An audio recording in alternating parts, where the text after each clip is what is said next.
Sekarang kita mau belajar cara ngeluarin datanya tapi dalam bentuk kelas. Nah, jadi istilahnya ini kita fetch dia sebagai kelas. Saya akan kasih komentarin semuanya udah.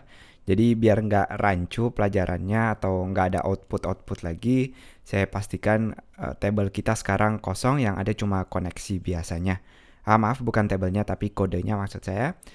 Nah, di bagian fetch class ini, tujuannya nanti kita akan mengambil data-data yang ada pada database, tapi karena dia sebagai kelas, maka kita akan bisa punya properti-properti lain dan juga metode-metode yang bisa kita sama-sama tahu kalau punya fungsi atau metode kita bisa ngelakuin apa aja di sana terhadap data-datanya. Data kita tetap simple seperti sebelumnya, hanya ada ID, username, dan juga password. Kalau kita lihat sekarang, saya akan melakukan query simple, nggak akan pakai prepare statement. Jadi sesimpel ngelakuin metode query pada koneksinya, kita akan ambil semua data dari users. Dan kalau kita eksekusi sekarang, query,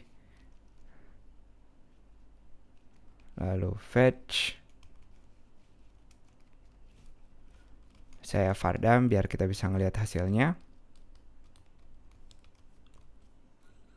Hasilnya seperti ini karena belum kita while loop, maka kita akan melihat cuma satu data di sini. Nah, tentu nggak ada yang spesial dari sini, tapi pada PDO kita bisa ngatur mode bagaimana kita mau nge-fetch data ini. Nah, caranya kita tinggal ngasih tahu dengan metode set fetch mode. Jadi kita ngasih tahu kalau mode fetch-nya sekarang bukan biasa lagi, tapi akan kita passing atau akan kita oper di sini PDO, lalu opsinya fetch underscore class. Nah, dengan cara ini kita ngasih tahu kalau kita mau dia di fetch sebagai kelas. Tentu kita lihat di sini ada error karena saya ngelakuinnya harusnya bukan pada fetch. Ini dia kesalahannya. Tadi kebalik, fetch duluan. Nah, di sini dia ngasih tahu kalau saya butuh satu kelas sebagai argumennya. Jadi dia butuh ngoper di sini nama kelas. Nah, nama kelasnya sendiri baru akan kita buat sekarang, yaitu karena ini mau ngeluarin data user, maka kita kasih namanya yang nyambung, yaitu kelas user. Coba kalau saya oper sekarang, user di sini berasal dari nama kelas di sini, jadi sesuaikan. Kalau kita reload sekarang, kita udah bisa lihat datanya meskipun kelasnya belum ada isinya, tapi sekarang dia outputnya sebagai objek di sini, bukan lagi fetch biasa. Nah, kita bisa nambahin properti-properti. Jadi biar sebelum terlalu jauh, saya keluarkan dulu di while loop biar kita ngelihat banyak nanti hasilnya. Seperti di video awal, kita akan taruh dia di row. Lalu untuk ngeluarinnya hanya butuh query fetch seperti ini. Nah, jadi dengan setting fetch mode sebelumnya, kita ngasih tahu kalau setiap kita pakai metode fetch sekarang udah bukan lagi fetch biasa, tapi fetch dalam bentuk objek seperti yang kita lihat. Kalau kita mau ngeluarin username, berarti harusnya tinggal seperti ini. Saya akan kasih tag break. Jangan lupa di echo. Nah, ini dia, kita berhasil ngeluarin nama-namanya di sini hanya dengan melakukan metode objek seperti ini. Kita bisa ngasih properti-properti tambahan meskipun dia tidak ada di kolom. Jadi saya akan taruh, kita bisa menyesuaikan, ada yang di kolom, ada yang enggak. Jadi misalnya saya taruh tetap username, saya taruh password, ID akan otomatis. Lalu misalnya saya nambahin ada properti biodata di sini. Nah, biodata kita sama-sama tahu dia nggak ada pada database kita. Tapi kalau saya kita bisa vardam di sini, vardam row-nya, lalu saya akan hilangkan bagian ini. Nah, ini dia. Jadi yang akan kita lihat sekarang bukan hanya properti-properti yang ada pada database-nya, username, password, ID, tapi akan juga ada properti ekstra biodata yang kali ini kita belum punya nilainya. Jadi kalau kita mau ngeluarin row biodata seperti ini udah bisa, tapi pada kasus ini kita belum ngasih nilai, makanya belum kelihatan.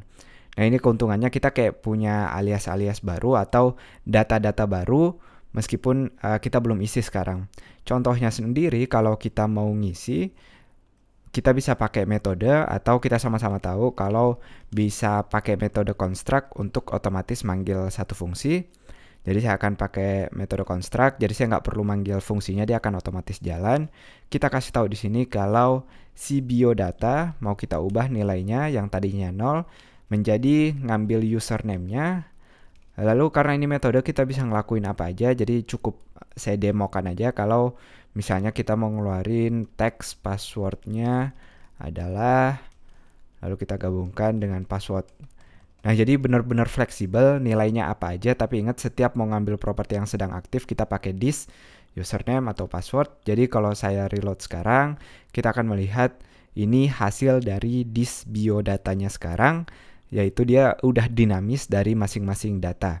Nah, ini keuntungannya kalau kita fetch dia sebagai kelas, tentu kita nggak harus selalu pakai ini, sesuaikan dengan kebutuhan. Kalau kita mau output sesuatu tapi ada tambahan-tambahan seperti ini atau datanya mau diolah, misalnya mau ngelakuin operasi matematika juga boleh. Saya akan kasih satu contoh lagi. Misalnya kita akan buat link. Nah, biasanya kan kita bikinnya ref di sini pas outputnya lalu diselip-selipin this username misalnya. Tapi semuanya akan saya bikin di satu fungsi sekarang. Kita kasih nama getLink. Lalu getLink ini dia akan return atau mengembalikan nilai dari si linknya, di mana linknya sendiri kita buat dari satu metode panjang di sini. Kita selipkan user, misalnya saya bikin URL-nya user lalu slash tambahan namanya di sini this username dan kita output juga namanya, jadi saya akan copy paste. Kita udah selesai nutup kutipnya, berarti kita harus tutup kurung dari A-nya. Lalu akan kita sambungkan dengan outputnya dari username-nya dan kita tutup tag A-nya seperti biasa. Nah, sekarang kita bisa dapetin linknya secara otomatis tanpa perlu membuatnya lagi di dalam while loop ini. Caranya saya tinggal manggil metodenya, karena dia kelas berarti kita harus pakai buka tutup kurung, karena dia fungsi maksud saya. Maka kita bisa lihat sekarang saya punya daftar link yang isi linknya, kalau kita view page source di sini adalah user slash namanya slash A ditutup seperti link biasa. Nah, intinya ada banyak banget yang bisa kita lakukan. Yang jelas kalau kita udah punya fungsi, berarti kita bisa ngolah data, kita bisa main-mainin data tanpa perlu mengganggu di bagian while-nya atau ketika kita mengeluarkan data aslinya, jadi akan lebih rapi dan lebih terstruktur.